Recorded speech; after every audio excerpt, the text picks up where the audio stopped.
My interest in working at the UN evolved slowly after I returned from a year in Berlin. While I was there, I developed a number of works that stood in public spaces and attempted to raise questions about what had happened in the past and with that implication about what could happen in the future.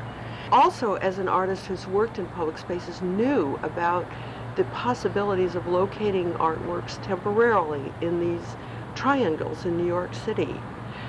However, no other artist had ever used that triangle that sits in front of the UN. And as I began to grapple with that idea, I really knew why. I think it is enormously challenging to figure out what one can say and do in that context. When I went to think about what kinds of materials I would use, I decided I had to use found materials.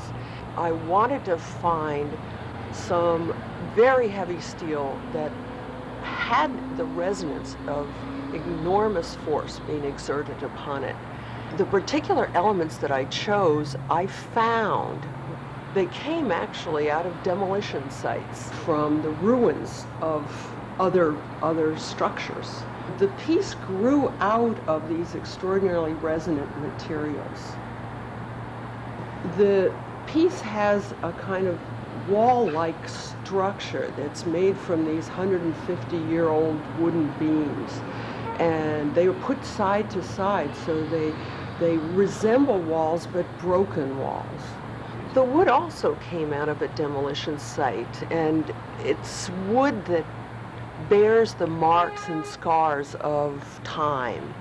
The steel pieces that one sees first loom highest and most evidently resemble a kind of 20th century ruin. I had thought a great deal about the kinds of ruins that stand from Rome.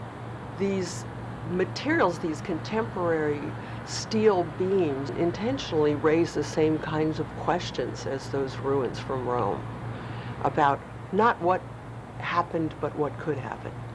As the viewer approaches a sculpture and they're walking through these openings and in and around the walls, then they finally confront this text.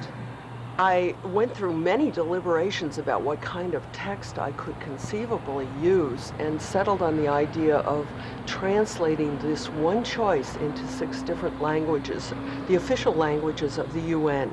The quote comes from a French philosopher, French-Jewish philosopher, Emmanuel Levinas, from a book called Totality and Infinity.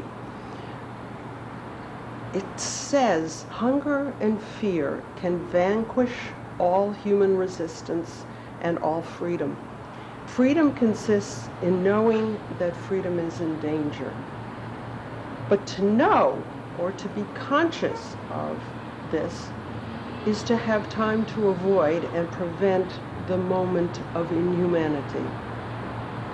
It is this perpetual postponement of the hour of betrayal that's the infinitesimal difference between the human being and the non-human being. You could think of the word divisions meaning division of space, because the sculpture definitely does that, but there are spaces left intentionally so that someone could walk through there, so that people could find, they had a passage through and into these breaches in the walls, and then it's not clear whether that's optimistic.